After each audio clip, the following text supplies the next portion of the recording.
Salut à toi, bienvenue sur ma chaîne.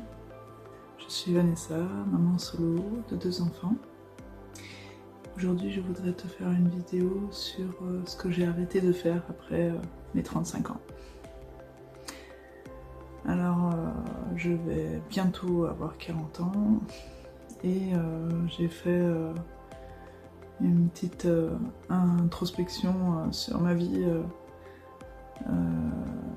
par rapport à mon évolution personnelle et je voulais t'en faire part. Donc si ce genre de contenu te plaît, je te remercierai de mettre un like et de t'abonner à ma chaîne. Merci.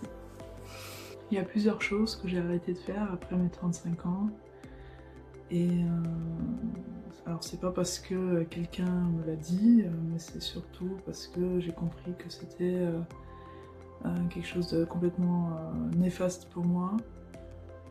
Ça me volait beaucoup d'énergie et je voyais surtout que c'était de l'énergie dépensée inutilement. Je voulais pas que ça me nuise et que ça m'atteigne. Je suis quelqu'un d'assez sensible. Je prends souvent les énergies des autres. Quand ils sont tristes, et ben, je suis très triste aussi, surtout quand ce sont des personnes proches forcément. Et quand les personnes sont heureuses, et ben, je suis heureuse aussi. Enfin, voilà. Et donc, quand quelqu'un, une personne très proche de moi me raconte quelque chose de négatif, bon, je suis déjà tout d'abord très contente qu'elle me le confie à moi, ça me fait très plaisir. Mais forcément, ça me met dans le bad. Je suis sur une fréquence négative. On va expliquer ça comme ça. Donc, la plupart du temps, j'essaye toujours, après ce moment désagréable, bon, bien évidemment, ça dépend de la discussion qu'on a aussi, mais j'essaye après de remonter un petit peu l'énergie et de la passer un petit peu au positif, voire beaucoup au positif, pour pour pas rester dans cette vibration négative. Alors, une des premières choses que j'ai faites, c'est d'arrêter de vouloir plaire aux autres. Alors, je m'explique. Avant, je disais souvent oui aux personnes, malgré que je pensais non. Et bien évidemment, le fait de dire oui à chaque fois, ça m'a... Alors déjà moi, ça m'a mis dans une situation délicate à vouloir toujours faire plus pour les autres. Et du coup, moins pour moi. Et donc, résultat des courses, je me suis oubliée durant plusieurs années, beaucoup d'années même. Mais bon, aujourd'hui, je regarde en avant. J'ai compris qu'il fallait que je pense beaucoup plus à moi, à ma famille, à mes enfants surtout, et moins aux autres. Donc maintenant, j'essaye, je suis bien évidemment très attentif aux problèmes que mes amis ou ma famille veulent me partager, mais par contre, j'essaye absolument de m'en détacher pour pas que ça m'atteigne trop. J'ai compris que ne pas être aimé par tout le monde, eh ben c'est normal. Et ce n'est pas grave. En tous les cas, moi le plus important, ça peut paraître très égoïste ce que je vais dire, mais en tous les cas, je pense au bonheur de mes enfants et le mien d'abord, et après c'est les autres. Je pense peut-être que c'est lié au fait de ma séparation douloureuse aussi, et que mon ex nous a littéralement laisser tomber. Une autre chose, c'est que j'ai arrêté de me comparer. Les réseaux sociaux peuvent être très toxiques. Malheureusement, avant ces réseaux, on se comparait aux copines, aux copains à l'école. Depuis que les réseaux existent, on se compare au monde entier. Ce qui est énorme. Mon avis sur les réseaux, j'aime pas beaucoup les réseaux. Mais le plus important, à mon sens, c'est de doser. Si on est... Enfin, c'est comme pour tout, moi je pense. Il y a un équilibre qui se fait dans tout ce qu'on fait. Et si il y a une chose qui est un peu trop haute et l'autre chose un peu trop basse, et ben ça marche pas. Il faut qu'il y ait un équilibre. Je pense que c'est le plus important. Donc pareil pour les réseaux. Pour le fait de se comparer, c'est pas une mauvaise chose non plus. Mais voilà, il faut pas trop se comparer. Il faut faire attention à qui on se compare aussi. Je pense qu'il y a pas mal de personnes qui donnent une mauvaise influence et à contrario des personnes très jeunes qui se font très vite, très facilement influencer. Donc je pense qu'il faut faire vraiment très attention à tout ça. J'ai arrêté aussi les relations qui me fatiguent, on va dire. Comme j'ai dit tout à l'heure, je donne beaucoup dans mes relations avec les personnes qui sont proches. Et maintenant, ce que je fais, c'est que je trie. Je donne beaucoup, énormément même, mais avant, je n'attendais absolument rien en retour. Mais je me suis rendu compte que c'était une erreur de ma part, en tout cas pour moi. Maintenant, ce que je fais pour éviter de tomber sur une amitié, relation toxique, c'est que je donne quelque chose et j'attends que la personne me rende. Alors, je m'explique là-dessus aussi, c'est pas je te donne 10 €, tu me rends 10 €, c'est pas ça. C'est par exemple je t'aide à t'occuper de ton jardin et la fois d'après toi tu me prépares un joli gâteau pour me remercier, tu vois. Voilà, c'est déjà ça me suffit amplement. Voilà, c'est quand même un espèce d'échange, j'ai envie de dire dedans. Mais pas dans le sens monétaire et ni dans le sens je passe du tout la même valeur, quoi. Mais que ça soit à peu près équitable. Bon, je suis pas non plus en train de cocher les cases à chaque fois pour dire c'est bon, j'ai donné, il m'a donné, j'ai donné, il m'a donné. Mais voilà, si je sens de toute façon qu'il y a une espèce de déséquilibre et que je me sens pas bien parce que j'ai l'impression de trop donner et que l'autre personne elle se dit c'est bon, Vanessa est disponible, je vais pouvoir lui demander, quoi qu'il arrive à tout moment. Non. Donc aujourd'hui, mon énergie est précieuse. J'ai arrêté aussi de me culpabiliser lorsque je voulais me reposer.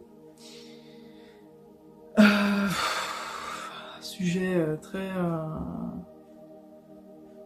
long. Quand j'ai eu ma fille, en plus je l'ai allaitée, je pensais qu'il fallait tout de suite redevenir pleine d'énergie, se consacrer à son quotidien ou à son boulot, enfin voilà, reprendre une vie complètement normale.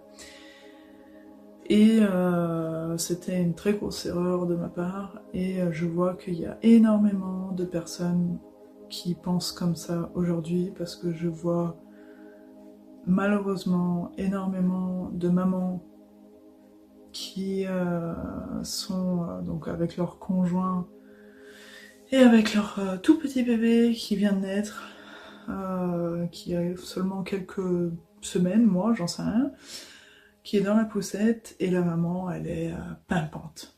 Elle est maquillée, elle a les chaussures à talons, et pourtant, quand on regarde vraiment cette femme, en tout cas c'est mon point de vue, et ben moi j'ai l'impression qu'elle est fatiguée, qu'elle a vraiment besoin de se reposer, et je pense qu'il y a une espèce d'énorme pression sociale qui est portée sur nous les femmes, qu'il faut, après l'accouchement, redevenir active.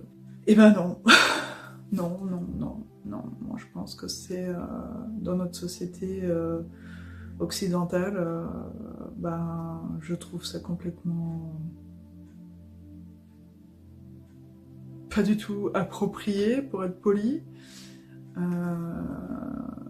Quand on met un enfant au monde, c'est énormément de travail, de notre corps déjà, dans notre mental. Donc je pense que déjà ça, il faut arriver à y travailler. Et après, on dit toujours que les 3 premiers mois du bébé, il faut être à 100% dessus, quoi, sur le bébé, et se consacrer qu'au bébé. Donc je pense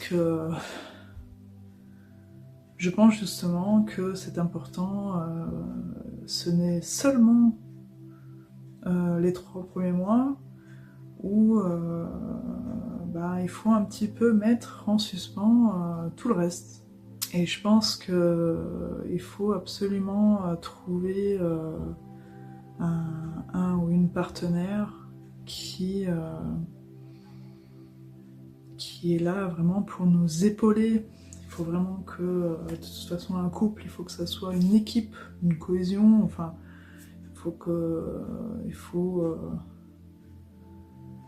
dans les moments difficiles, dans les moments positifs bien sûr aussi, mais dans les moments les plus difficiles, où c'est la plupart du temps le plus compliqué, c'est là où il faut se serrer les coudes et y aller. Moi je pense que quand on met au monde un enfant, il faut absolument prendre son temps, bon bien évidemment de s'occuper de son enfant, mais aussi de reprendre le temps de se reposer, reprendre ses esprits entre guillemets avec l'accouchement qu'on a eu, qui était très prenant, fatigant. Et encore, moi j'ai eu beaucoup de chance, j'ai eu des accouchements, je veux pas dire simples, mais j'ai pas eu de grosses complications. Donc je pense qu'il faut tout simplement se reposer, et plus l'accouchement a été compliqué, plus il faut se reposer après. Parce que c'est normal. C'est totalement normal de se reposer et de prendre son temps. Et aujourd'hui, dans notre société, on ne prend plus le temps, on n'a plus le temps de rien faire, on accouche aujourd'hui, demain il faut qu'on retourne travailler. C'est...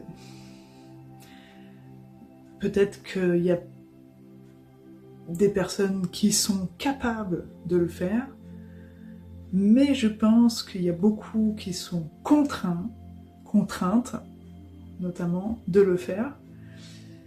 Et moi, je pense pas que ça soit une bonne idée. Il faut vraiment... Bon, après là, il faut vraiment rechanger toute la société. Petit à petit, la routine revient naturellement, mais il faut seulement prendre son temps. Alors, je vais te donner un autre exemple. Je sais pas si tu as déjà vécu ça, mais moi, c'était très flagrant pour moi. Avant, quand j'habitais en ville, je regardais tout le temps la montre, j'étais tout le temps pressée, j'étais tout le temps vite, il faut aller au boulot, vite, il faut rentrer manger, vite, tout le temps. J'étais toujours pressée, tout le temps. Et jusqu'au soir où je tombais dans mon canapé et que je me zombifiais, comme j'aime bien dire, devant la télé. Et puis voilà, j'allais me coucher, et le lendemain c'était reparti.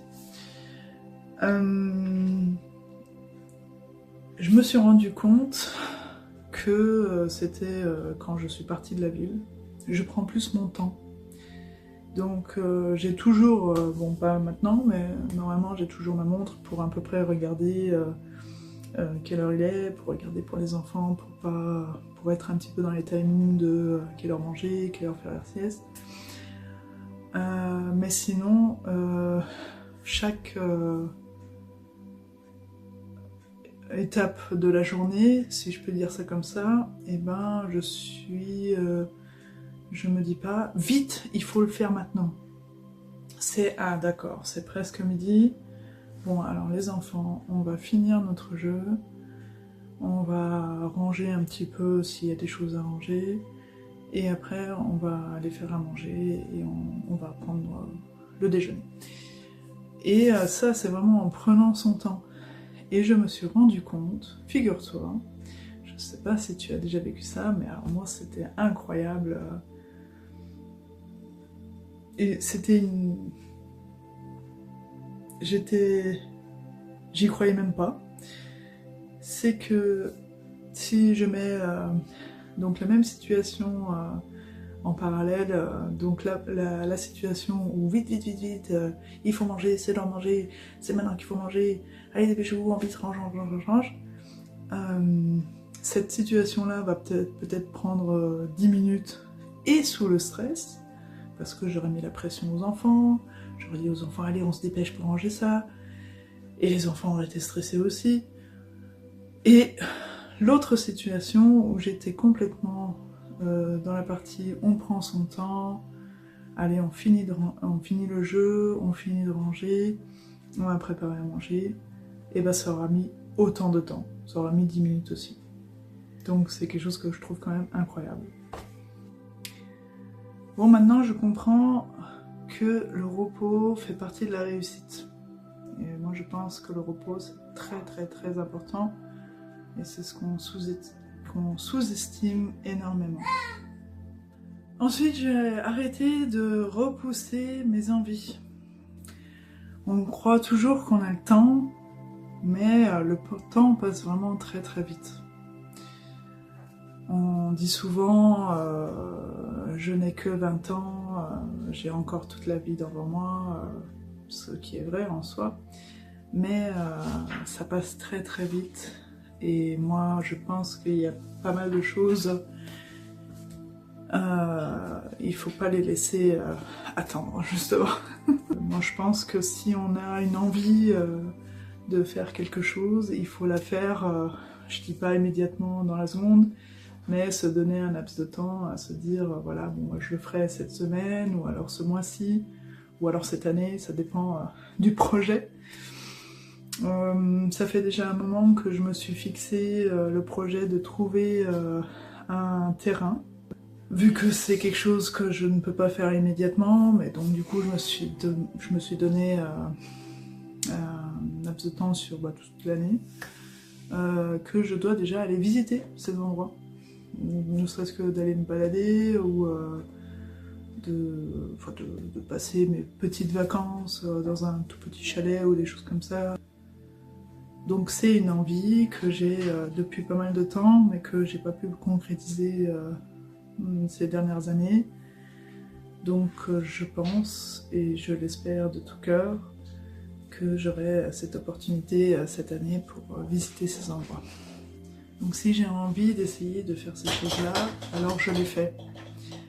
Et même, et ça c'est je pense un point très important, même si j'ai peur, parce que je pense que on est énormément de personnes d'avoir peur, et ce qui est pas non plus, voilà, c'est naturel d'avoir peur, mais je pense, en tout cas pour moi, pour ma part, je me laisse beaucoup envahir de ma peur.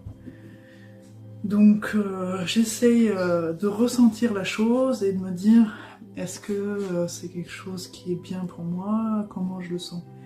Si de toute façon cette chose-là me trotte dans la tête depuis des semaines, des mois, des années, bon bah c'est que c'est vraiment quelque chose qu'il faut que je fasse. Et même si j'en ai peur de le faire parce que c'est risqué, parce que je sais pas ce qui m'attend, il faut que je le fasse. Voilà. Va à l'encontre de ta peur. Si je peux te donner un conseil, La peur, souvent, elle est là et elle nous freine. Et je pense que ça peut être une très mauvaise chose.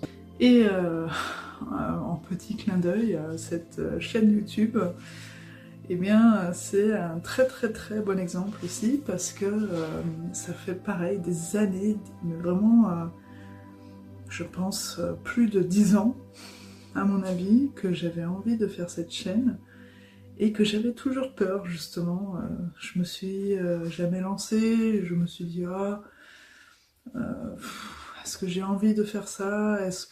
Comment vont me voir les personnes qui me regardent? Est-ce que c'est une bonne idée? Est-ce que c'est une perte de temps? Est-ce que ça va m'apporter quelque chose? Du plaisir, enfin ne serait-ce que de plaisir. Certainement que 10 ans en arrière, eh ben c'était pas le bon moment, sinon j'aurais commencé. Tandis qu'aujourd'hui, j'ai commencé, donc c'est le bon moment. Je pense que le réseau ne t'explique pas vraiment ça. Mais la peur, elle est tout le temps omniprésente. Et si tu commences à faire ta chaîne, par exemple ta chaîne YouTube, au début tu as peur, et plus ça va aller, et ben moins tu auras peur, et après tu seras à l'aise en fait, et tu auras beaucoup de plaisir à le faire. En tout cas, c'est mon cas. Donc la vraie richesse, ce n'est pas l'argent. Même si l'argent contribue au bonheur, c'est pas de ça que je veux te parler aujourd'hui. La richesse, c'est la paix mentale. D'être entouré des bonnes personnes, des bonnes relations, avoir des bonnes relations, et le respect qu'on a de soi,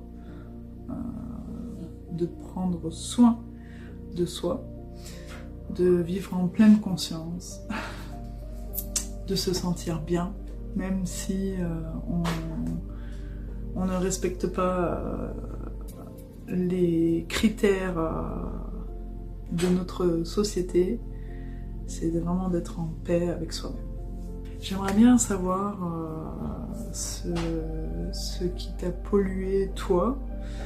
J'aimerais bien que tu me laisses un petit commentaire et qu'on puisse échanger tous ensemble sur nos vies. Et si cette vidéo t'a plu, je serais très heureuse que tu me laisses un petit like, un petit abonnement, et si ça t'intéresse, d'autres vidéos comme celle-ci. Je te remercie beaucoup, passe une très belle journée, merci à toi.